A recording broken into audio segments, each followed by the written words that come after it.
Microsoft is the cooler Apple. No, I was kidding. It's not true at all. None of them are cool. Nope. They're all evil. Convenient. Hey, welcome to season 2, though. Before we get started, we are on our 3rd episode.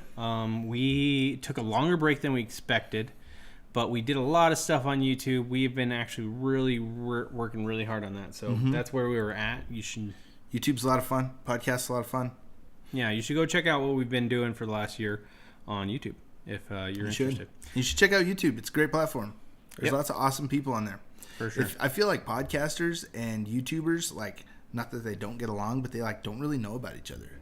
Yeah, they're in the same room together, right? But they're like, who are those people? Yeah, they're standing on opposite sides, looking at each other. They're like, okay, look, I know half the people in this room because half the people in this room are famous, but who are these other half non-famous people? I don't know. And that's what the podcasters are saying about the YouTubers, and that's what the YouTubers are saying about the podcasters. But in reality, everybody in the room is famous. And we're standing right in the middle. Yep. Being completely ignored by both sides. And they're like, we know who those guys are. We know those guys are not famous because they have no following. Right. Don't talk to them. Just kidding. They're standing right in between us and the famous people. They're scaring me, though. Okay, but we're not going to talk about our YouTube channel today. Well, yeah, we are. But today we're talking about Mr. Robot because it is something Joel turned me on to. I checked out. I loved it. And then I told Joel, hey, Mr. Robot is a complete scam. We almost got into blows over it. Yeah, Mr. Robot is just... I would have won, but... Yeah. Probably not. I don't know. That would be an interesting fight. I wouldn't want to be a part of it, though. So anyway, Mr. Robot is modeled after the theories and ideas of my favorite movie, which is Fight Club, or it used to be my favorite movie. Yeah. I wouldn't say it's not my favorite movie anymore, but I don't really agree with a lot of the things that are in Fight Club. Right. So it's kind of it's one of those things, there's a spectrum of kind of ideas as far as left and right.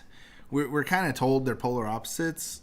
Right. They're not. There's actually a lot of similarities, I believe, between the things that the left holds dear to them and the things that the right holds dear to them. I really don't think that they're actually opposites. But we're told that, and there's a spectrum. There's a sliding scale in between, and I think that people tend to, excuse the notification there. I think that people tend to stick themselves on one side or the other without really thinking about the spectrum. Yeah, and when you do that, you end up making kind of biased media. If you're if you're movie maker or a TV show maker, and you stand on one side, you might make a biased thing.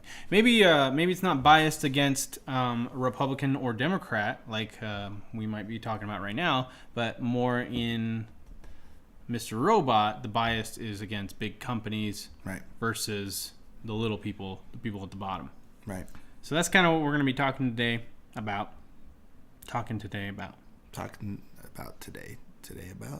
Yes. So in Mr. Robot, the idea is that there's this big evil corporation, and if you've been keeping up with it, not really too much of a spoiler for anybody who hasn't. Yeah, actually, before you spoiler alert. This show will go back now if you have not seen it. Just stop listening. But currently, we are at season 2, episode 10 is the last thing we've both watched. So that's the context we'll be discussing under. So basically, the idea is there's this company called E Corp. They control just about everything from banking, mostly banking, but down to manufacturing, and they're kind of this big monopoly of the entire economy, basically. And the fact is, if you control banking, you do control basically everything else because everything runs through banks, and that's a true thing. It really is. It's pretty true. So the way you would control manufacturing, just to kind of demonstrate here, is somebody wants to manufacture something. Well, obviously they're going to probably have to borrow money to build facilities, but then beyond that first control you have over the creation of their company, you have control over operation, because to manufacture something you have to buy raw materials. and you have a certain turnaround time before you can actually create your product and then sell it, chances are you're going to borrow the money to buy a lot of those raw materials. That way you can produce more than if you used your own money, right? So say you can produce 1 million widgets with your own money. Well, you could borrow 10 times that amount and produce 10 million widgets and make 10 times the money. If you borrowed somebody else's money, they make a little money for lending you money. You make more money for producing more product. Everybody kind of wins, right? Well, the thing is that gives the banks the power to control the way you operate. They can say, we're not going to lend you this money unless you do certain things. Yeah. Like small businesses are constantly complaining about banks because banks only lend out to big businesses. Right. And when I say that, I don't actually mean that. There is actually that's what we look at. We say, oh, banks only lend out to big businesses because this or that. And I think that's something that the media says in order to demonize banks. Right. If the media did its job and actually reported facts, they would tell you banks only loan out to businesses that have a business model. Right. Small businesses usually don't have a business model. Usually their business model is I make a product, I sell the product, I get paid. Right. Which isn't really a business model. It doesn't have any like future casting. You're not really thinking ahead. You're not really saying, well, what if I get 10,000 orders and I'm only making 100 orders today? How could I handle 10,000? I couldn't because I'm never thinking about that. I run myself into the ground. And a bank looks at you and says, okay, look, obviously you don't know what you're doing with your business, so no thank you. We'll lend you this amount of money at this rate because we think you can handle this small amount. Right. Or nothing at all. And that's kind of the funny thing about the banks is they've watched businesses rise and crumble for decades. They've got thousands of years. Yeah, for thousands of years. So they got an understanding of it, and that's how they base all their loaning out. Right. We think of it as a loan, like we're borrowing money, but for them it's really an investment. And if they give a bad loan out and they lose that money, it's bad for them because they don't get that money back, and then the government's mad at them and they close their bank. Yeah. So it's simple as that. They can't afford to lend out to people that don't have a business plan. Right. Now, in theory, that sounds great. You know, that's okay. You know, you need to know what you're doing to handle money, especially if you're going to borrow from somebody else. You better know what you're doing. Yep. That's perfectly fine. I don't really see how anybody would really have much of a problem with that. But the problem becomes when the banks get so powerful that they begin to influence the governing bodies, and then they can start to craft the economy to benefit them at the detriment of others. Yeah, and so now we're using kind of a broad term, banks. I'd like to get a little more specific here, and I think this is who Mr. Robot is demonizing, but they're putting a broad brush, kind of like what we're doing right now, is we're just kind of general banks. Really, the villain in America, I would say, this is my opinion. You can debate this if you feel like. Feel free to not disagree? Poke holes in my theory here. Okay, feel free to but, not. Cool.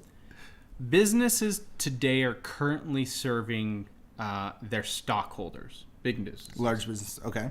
And so what they are trying to do is inflate their stock numbers as much as possible because those dividends or whatever is good for the stockholders. And the stockholders... anybody can be a stockholder, but most likely, if I own stocks, I'm going to own 100 stocks, and if the bank shares, if I'm going to own 100 shares, and the business down the road is going to own 1 million shares. Right. So the 1 million share owner is going to be the one that actually has a big vote, because once you own some shares, you can vote on what the business does. Right. Well, there's different kinds of stock. So, since we're going down that rabbit hole. There's common stock and there's preferred stock. And not every, I believe, I'm not an expert on this by any stretch of the imagination, but I believe that not every business has both kinds. Okay. But when you're publicly traded, so there's common stock. If you go to E-Trade or whatever and you buy stock in a business, you're getting common stock.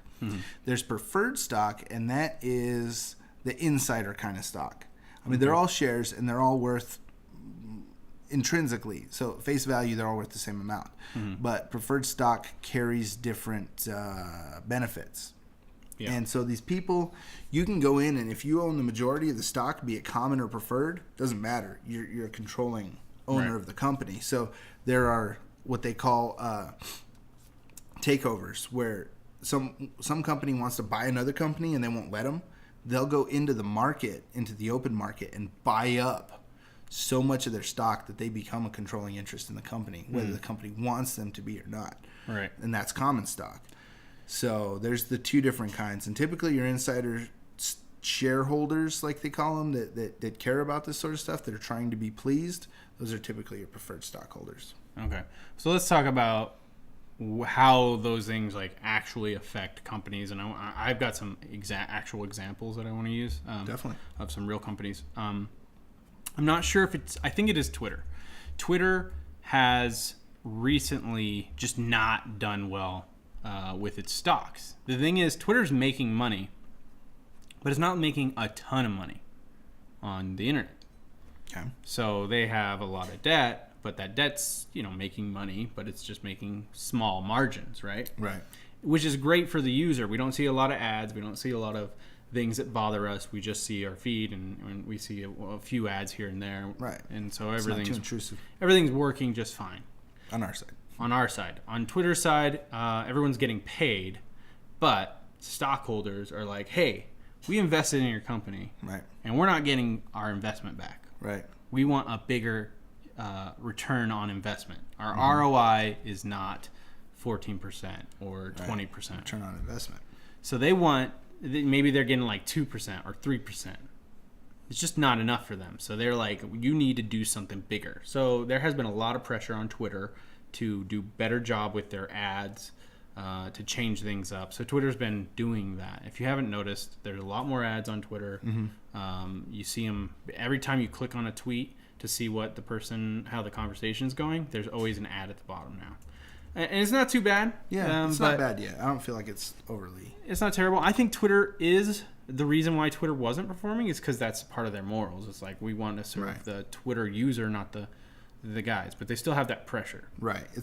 And they'll eventually have to capitulate. They'll eventually have to buckle into that pressure because the executives at Twitter, their bosses are these large shareholders. Right. So they typically in a business, they'll comprise the board, and the board makes the decisions on who to fire and who to keep, so they can fire the CEO, right, if they don't like what he's doing, and that's where the pressure comes from for the CEO guy. Yeah.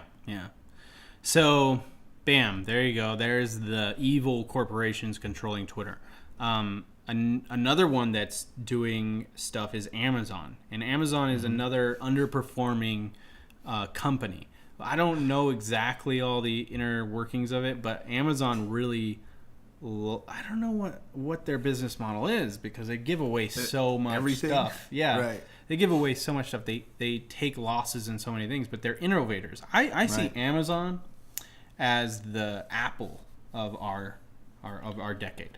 Okay. The decade we're in right now. Right. Apple used to be this innovation. Apple used to be the Apple? Apple used to be the Apple. It was an innovator. They're constantly putting aside profits in order to innovate. Right. And I don't feel like they're doing that anymore. No. They're raking it hand over fist and not really innovating too hard anymore. Yeah, exactly. They're taking a more conservative approach. Yeah. On the other side, Amazon, they give away media. They give away shipping. Right. They cut all kinds of stuff in order to make a great base of customers. Right. And to control large shares of markets. If you think about it, if you don't know, Netflix runs primarily on Amazon's infrastructure. So without Amazon, wow. Netflix exists in AWS. Wow. So AWS is this giant spread out server farm. So there's just thousands, maybe even millions, I don't know. Maybe that's too big, but it's out there. Huge. Of servers that Amazon owns that you can rent space on for very, very cheap. So you can go buy a piece of an Amazon server, start running something for 5 seconds, turn it off, and they bill you for 5 seconds worth of usage on that server. Yeah. So it's very, very easy to get in and get out, set up things, scale something. So say you and I, and this is something Daniel and I have discussed, whenever we're launching these tools and platforms, Eventually, we're going to have something that needs to sit on a server and host and provide services. Instead of YouTube. Right. And web page servers just don't do it. So you need a video server, which Amazon AWS could do it. Exactly. And it's cheap. It's another thing where they're losing money probably doing. Possibly. But we could buy one little small server, and then as users start to come on, we could add more servers, increase the size of our servers, all dynamically on the fly. It's beautiful. So Netflix actually sits on top of Amazon's web cloud. That's pretty crazy. Yeah. So they control the underlying infrastructure for tons of stuff. Yeah. So Amazon has a big grip on things. So Amazon sees this and has a vision for it. But the stockholders are like, I don't care about your vision because today I'm not getting paid. I care about today. So they're constantly pressuring Amazon, and Amazon's like, hey, trust me, the profits are coming. Specifically. Yeah, just chill out. Let me do my thing. And they're like, no more Amazon Fire. And he's like, okay, no more Amazon Fire. Nobody bought it. But let me fulfill my vision here. So anyway, we're gonna come back from after the break. Okay, right? I'm doing another break. I'm getting pro at this. Good. After the break, we're gonna talk a little bit more of the history of villain banks. And why they kind of paint today's ideas of the villain bank. And we're going to teach you a term. Bam. What's the term? Crony capitalism. So come back and learn about that. After the break. That's what we'll call it. That's what we're going to be talking about. Okay, we're back from the break, and now we're going to talk about, I think... What do you think? Well, you might want to define crony capitalism before we get into this. Looked it up on YouTube during the break. Crony capitalism is... you looked it up on Google. Right. I always get those two mixed up. They're the same company, so what does it matter? Crony capitalism is a term describing an economy in which success in business depends on close relationships between business people and government officials. Boom. So it's also very close to an oligarchy. That's another term that gets thrown around. Yeah. It's very, very, very similar. But a lot of times an oligarchy is typically... talked about in the context of something like a socialist economy. So crony capitalism is typically what's referred to in a capitalist economy. Right. So, yeah. No, interestingly enough, America started off as a crony capitalism economy. It really did. And that's what people were like when you have all these like early founders of our country, like Andrew Jackson. Mm-hmm. They were fighting against this whole crony capitalism. Right. And I'm not a big fan of Andrew Jackson, but he definitely was against all these people. One of them was Hamilton. It was kind of like... It's weird. I'm a big fan of some of Andrew Jackson's things that he did. Ideas. No. Actions. Things, like killing all the Indians? No, not that one. But whenever he dueled a guy, and he... Yeah. Oh, that was awesome. Okay, we'll tell that story some other time. So Andrew Jackson was a big fan. Super interesting. Andrew Jackson was a big fan of Aaron Burr. Okay. And Aaron Burr was Andrew Jackson's fan. Hero. Because Aaron Burr was a duelist, and he shot Hamilton.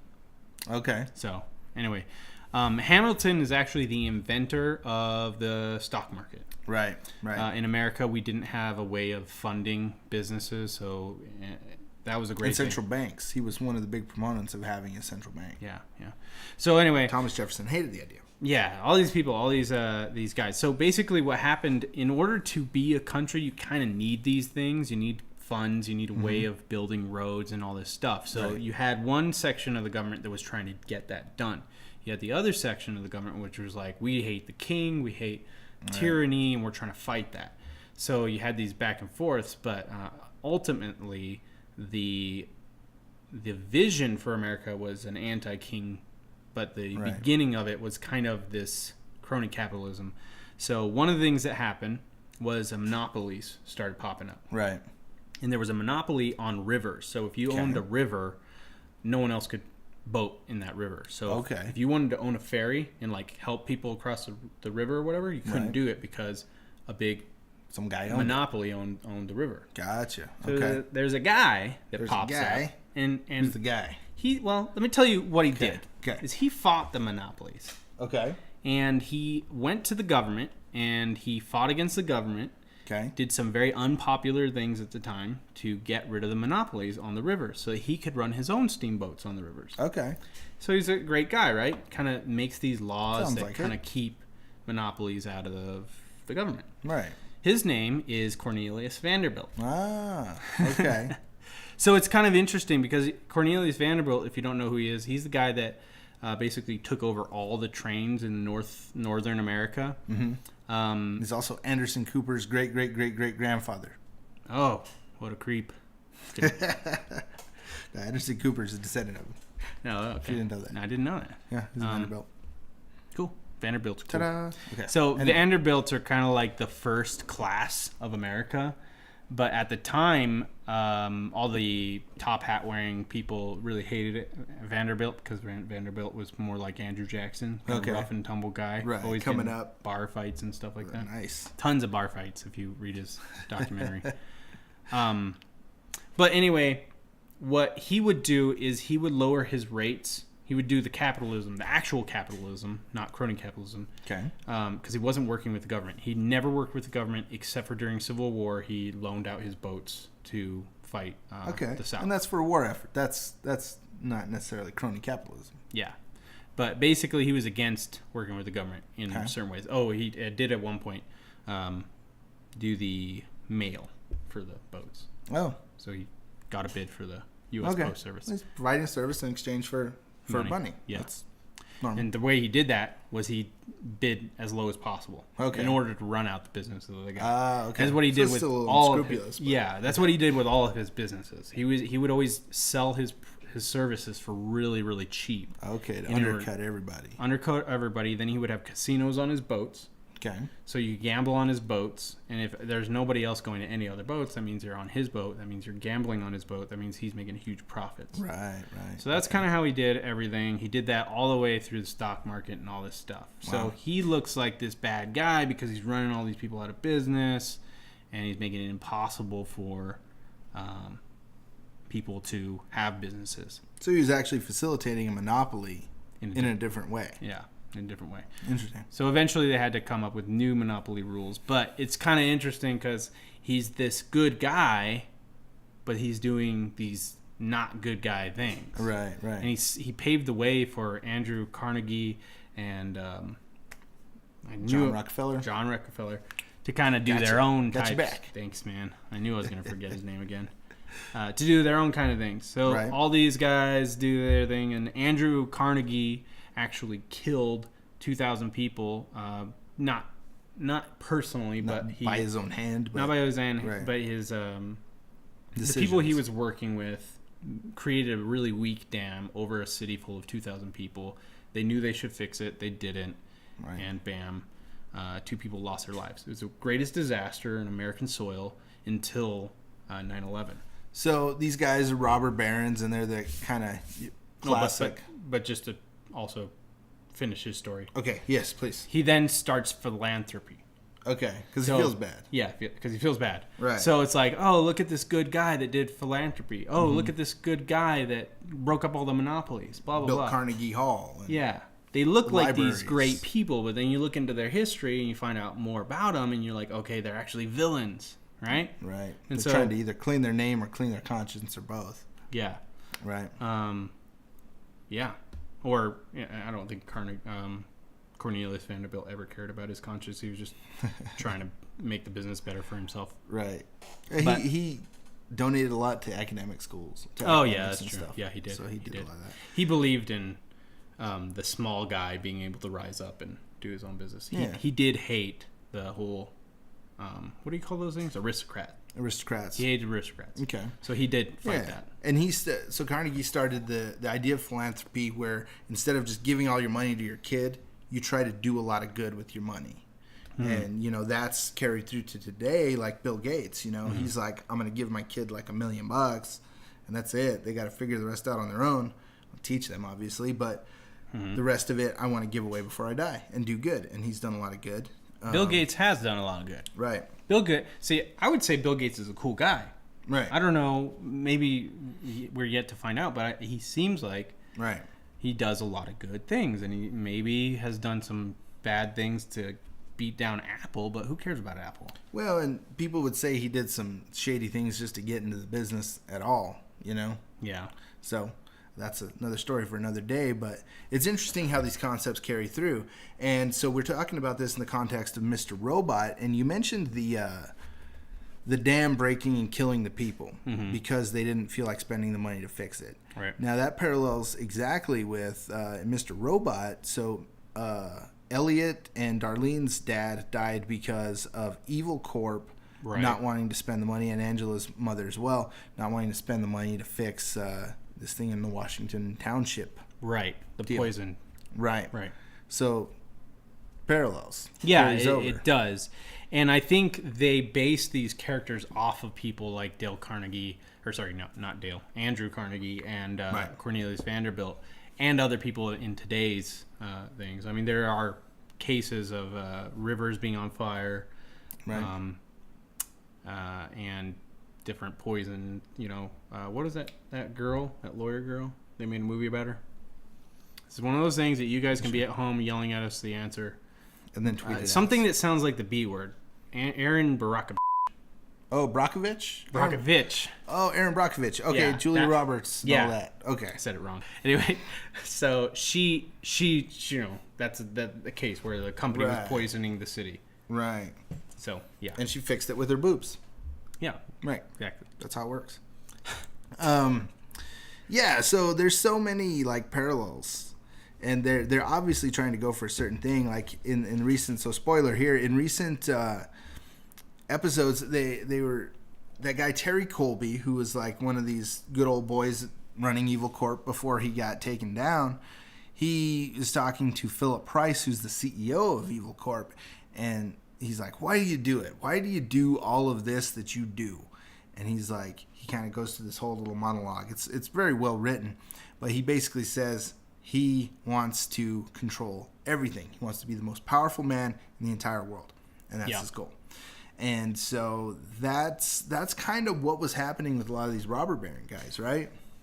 Yeah, I mean, Cornelius Vanderbilt, I wouldn't say he wanted to be the most powerful man in the world, but he always did want to conquer his business.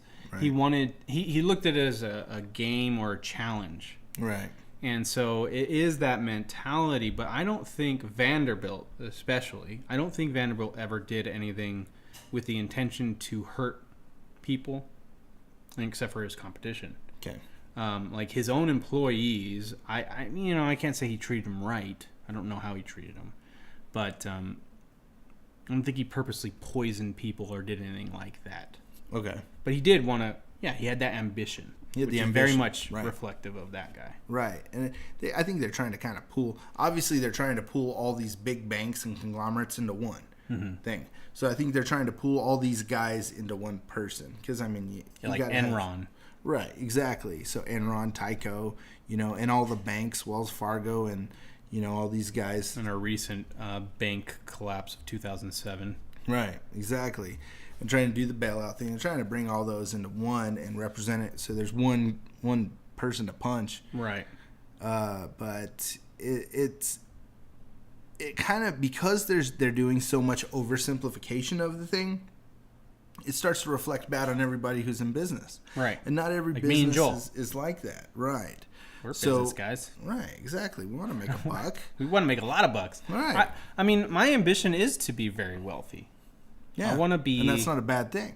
Yeah, I want to own houses, which means that I'll have tenants, which means I'll have people that don't like me because I'm charging them to live somewhere. Right. But it's not necessarily a bad thing. Yeah.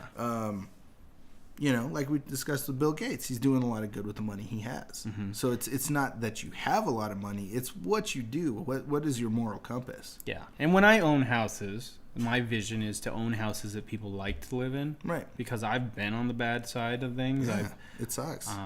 I had a great landlord, and in that he was a really great friend. Mm-hmm. But the land that he gave me wasn't always so great, and the dishwashers didn't always work, and things like that. And so that was frustrating for me. And so, not that my landlord was bad, he was just not well off busy either. Guy, so right? And just making sure I cover the bases. He's not an evil guy. Of course. course. But because I was in that bad circumstance, when I make my houses, I want to make sure all the appliances work. I want to make sure that my tenants get taken care of. Right. Does that make me an evil guy? No, not at all. Not at all. It's all what you do with it. Like recently, the house that we live in right now, we bought, and we plan on it being a rental at some point. And we really like our neighbors. We don't plan on moving anytime soon because we really like the neighborhood and the people we live around. So we're going to hang out there. But when it does become a rental, I always think about that. Like, I bought the garage door opener with enough warranty. I bought the one that was a little more expensive because I wanted it to work for the people we rent to. I wanted to have warranty so that when there's an issue, we can get it taken care of quickly for them. And like, we just bought a dishwasher, same sort of thing. I didn't buy the cheapest piece of junk I could find. Right. I bought one a little bit better, not the most expensive, but I bought one a little bit better so that we can, so it'll work well for the next people. Right. And when ours was starting to kick the bucket, that was the first thing in my mind. It wasn't like, oh, this isn't doing well for our dishes. It's like, oh, you know what? I can fix this. I'm having to work on it every couple of weeks. I definitely don't want that to be an issue for the people who we rent this house to. Yeah. So I'm definitely planning on replacing the dishwasher sooner or later. It ended up being sooner than later. But yeah, it's what you do. Yeah. I and that's what's frustrating for me, is because we are in a war, as far as what is that called, a intellectual war here in America, where it's like capitalism is evil and socialism is good. Because socialism, once it's perfected, serves the people. Everyone gets Medicare, all this stuff. In theory. It can never be perfected because you can't perfect people. Right. And it all depends on people. There's a quote, and I hold to this quote because I believe it's very true. It says, capitalism is democracy. Is it democracy? I think it's capitalism. Okay. I think it says capitalism is evil, but it's better than everything else. Right. Well, the way I thought I heard it, and I think this is a Winston Churchill quote originally, is democracy is the worst form of government. Okay, maybe next to everything else. Next to everything else. Right. Yeah, and I think you could say it with capitalism too, though. Right. Because democracy and capitalism really, in my opinion, kind of go hand in hand. Yeah. For sure. If the government's running everything, it's really hard to have a democracy. It really is. You can say, like in North Korea, they have a democracy. Everybody gets a say, as long as it's a say they say you can have. Yeah, you're free to have your opinion as long as it's the one you're allowed to have. Right. So. So anyway, but the point is like, capitalism is not going to be. You have crony capitalism, which is an evil capitalism, which pops up all the time. Monopolies, they pop up all the time. Right. You have to have those restrictions, and people are like, no restrictions on capitalism because then it won't work, right? And I'm like, okay, I do understand the left in saying, no, we need regulations on things, right? Because we do. Because monopolies are bad, and Vanderbilt breaks down one monopoly and creates a different type of monopoly. Right, exactly. If there's not regulation from the government side, there's going to be regulation from the other side. Somebody's going to control everything and then regulate it the way he sees fit to regulate it. Creates his own mini government. Right, basically. Exactly.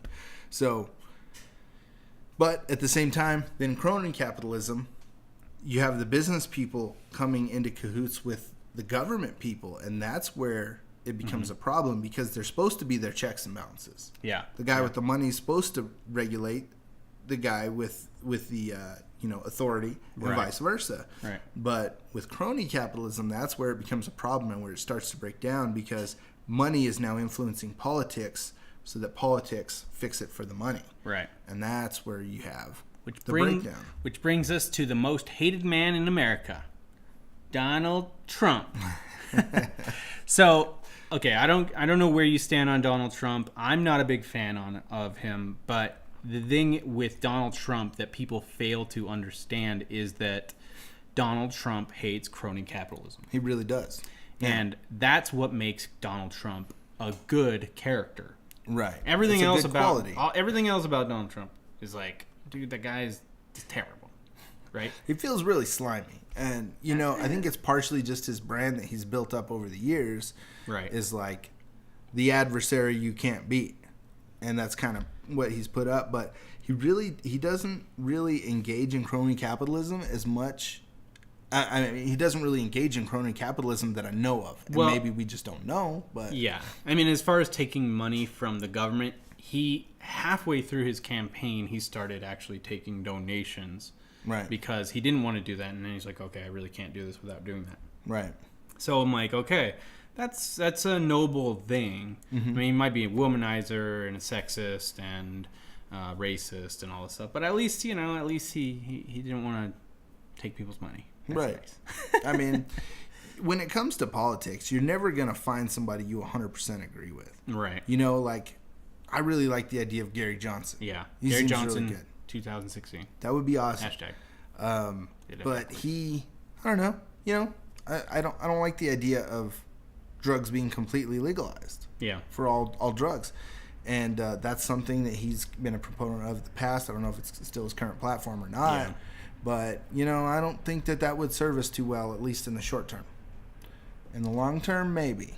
Yeah. But in the short term, it would be very disastrous for a lot of families. There is a lot of things that go on in the background with mm-hmm. drugs that really just, if we legalize drugs, those things would just be stronger. We don't really understand about. Right. So it's very hard to measure the impact of something like that. Yeah. Because so much of it is hidden. Yeah. And we're talking about other countries, how devastating legalizing drugs would be for other countries where now those people that are evil in those countries would become stronger. Right. So yeah, like Mexico and Afghanistan and things like that. Yeah, so there's all these different things, and you look at it, and I'm saying this about Donald Trump because it's the first time we have a president that's really seems like he is fighting this in a more major way. Right. I guess you could have said that about Obama too, though. Like, to give the candidacy and the platform that they had some credit. What they were saying. Obama was running on the same platform basically that Trump was. Different people for sure, but was like change. We need change. Right. We need change in our government, mm-hmm. and we need to fight these rich people trying to control everything. Right. Both of them are saying the same thing. Mm-hmm. Obama was doing it on the socialist side. Right. More socialist healthcare. Increase the size of the government. Yeah, increase the size of the government so the government can help people and blah, blah, blah. Trump's doing it on the other side where it's like, let's decrease the meddlings of the government. Let's get rid of, big businesses working with the government to create these giant corporations that destroy things. Right. But he is okay with big businesses because he doesn't see big businesses as evil. He just thinks cronyism is evil. Right. Yeah. So, and I like that. Whenever Obama did the Obamacare thing, the people who benefited from that the most was insurance companies. Insurance companies is synonymous with banks because they're doing exactly the same thing. Instead of making a loan, they're making an investment. They're betting against you with insurance. Yeah. So I see insurance as even worse than banks. Because banks are giving you money to use, depending on the insurance company, but it can become evil a lot faster, in my personal opinion. Yeah, because they got to bet against you. Yeah, it's just like going to the casino. You're saying, okay, I'm betting $5 that I'm gonna win this thing, and if you win, you get the money, right? Well, insurance. And if you win, you get hurt and get the money, right? And they don't cancel your insurance when you get hurt. Exactly. Insurance is saying, well, we're going to charge you this much thinking that we're going to make a profit because we don't think you're going to get hurt or whatever. Need to you're not smoking, so we'll give you a smaller payment because you're not going to get cancer, hopefully. Exactly. But we think you're going to get cancer, so we're going to charge you more so that we can cover our butt when you get cancer. We're still going to make a profit. So it's a lot of like corrupt things there. Yeah, it's not. The interest is not aligned. At least when you take out a loan, you're trying to make more money, and they make more money. Interests are aligned. If you're taking out a business loan, I should say. But in insurance, the interests are never aligned. Yeah. And then there's the other aspect of America that isn't business, but it's lawyers. Lawyer problems. People getting put into prison when they don't need to be because they're not actually guilty. Right. Because it helps the person that's prosecuting. People getting sued for ridiculous amounts when they shouldn't be. just the practices that are now being formed because laws are so complicated that you need like basically 20 people to run a business, right? Just to understand the laws. Yeah. Things like that are going on. That doesn't have anything to do with business people being evil. That has to do with government or lawyers. Right. Lawyers are not businesses. I don't know. They're just like their own form. Yeah, I mean, lawyers are a business that's come about because law makes it necessary. Yeah, if you think of the different branches of the government, I guess they're the judicial branch, which isn't really a business. Right. So anyway, what is another one that's kind of corrupt that's not business or business related? Can't think of one off the top of my head. I guess healthcare, lawyers, right, businesses, and government are really the 4 things that are running the country. Right. So you have 4 things, but we paint business people as the evil ones, and everyone else is these like great people that are helping us. Unless they're working for the businesses, then lawyers don't get off as being thought of as great people. Well, they do if they're working for the little guy. Well, that's true. Yeah. As soon as they're working for a business, they're evil. Right. So I'm just saying, hey, there are 4 legs to this. This who's running what, and we really shouldn't just say businesses are evil because I'm a business. Joel's a business. Most YouTubers are businesses. Right. You know, people that are making Twinkies are a business. You can't call Twinkie people are evil. They're awesome. I think you could. No. So you're going to come to blows again.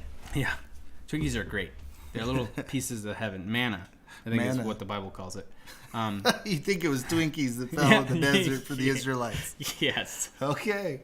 Yeah, all your carbs to keep you going. You know, in Sunday school when I was a kid, what they drew kind of looked like a Twinkie now that I think about it. So you may not be alone in that. I'm not alone or wrong. So we should just go through the Bible and rewrite that section. Just say Twinkie instead of manna. The translation means Twinkie instead of manna. We need to be more literal when we translate. When they find the Ark of the Covenant, there's going to be a Twinkie in there. Yep. That's what you're saying. Yep, exactly. Okay. Oh, that'd be so cool. So anyway, what were we saying? Twinkies aren't evil? Yeah, Twinkies aren't evil. That was it. No, I'm just saying, like, we cannot paint everything as evil. I can't just say all lawyers are evil. I know there's tons of amazing lawyers out there doing amazing things. Absolutely. I can't say all liberals are evil, even though I'm more of a conservative. Right. Because, one, I have tons of liberal ideas. Yeah. I agree with a ton of liberal ideas. What we call conservative now was once liberal at a point. Right. Exactly. So. And I would really love it if liberals didn't consider all capitalism and conservative ideas evil, because a lot of the times liberals agree with the things that are happening. And they all use Macs and like Steve Jobs. Yeah, exactly. I mean... Just kidding. They don't all do that. But. I just think anyone who's completely blanketing things is one, hypocritical. Yeah, it's very easy to be hypocritical when you're speaking in like emphatic tones like that. But painting a broad brush. Not to... Here's the thing. When I say, don't be hypocritical, I'm not saying to justify either. Right. Okay, well, I don't want to be hypocritical, so now I'm not going to hate... Mac. No, if you think Mac is doing evil things and you happen to use Mac products, don't justify it just so you don't be hypocritical. Right. Like, that's not right either. But really, once you start saying all capitalism is evil, then you're being hypocritical because you probably capitalize on stuff all the time. Mm-hmm. And there's probably tons of things. I just think we have to be looking at everything and understanding everything and saying, okay, here's the evil, here's the good. Right. How can I make them? Seek to understand. Don't seek to make a judgment, but seek to understand. Yeah. I feel like that's what people say they're doing sometimes when they're just seeking to make a judgment.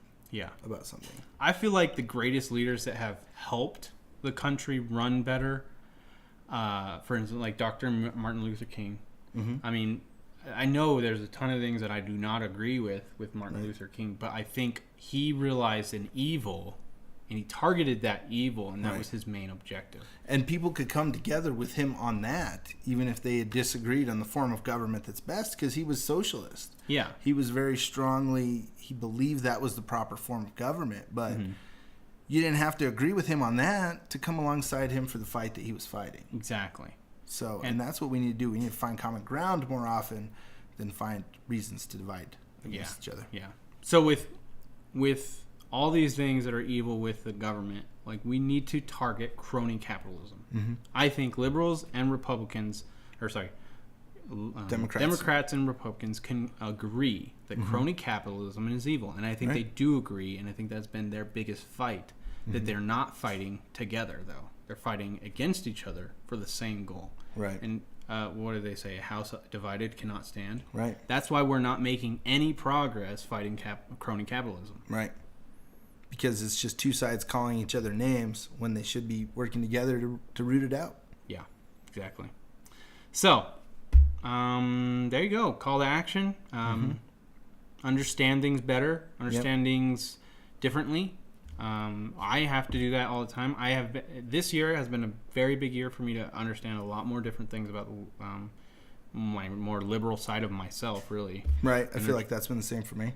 And it's just been great. I mean, even when I disagree with something, it's always better to understand it better. Right. So, and then if nothing else, you can make the argument against it that much better if you understand it. Yep. You're not going off half-cocked. Yeah. When you're talking to, like, let's say you're a liberal and you are talking to a conservative, and they're fighting 100% for capitalism, well, point out crony capitalism. Right. And the evils that it has done, and the thousands and thousands of people that have been victimized, or millions and billions of people that have been victimized by crony capitalism. That's right. So, bam. There you go. I bet you'll find a place you guys can agree on. Yep. So thanks for hanging with us on this episode, Season 2 of Indie Intellect. Stay tuned for more to come. Check out our YouTube channel. Yep. And we have more series that are coming, both inside and outside of the Indie Intellect brand. So we'll let you know about those when they're coming out. And I hope you enjoyed this episode. And it was a very fresh start. I'm pretty excited about it. Freaking fresh.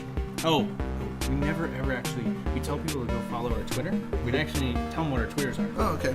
So mine is Danotic, DANOTCTICK.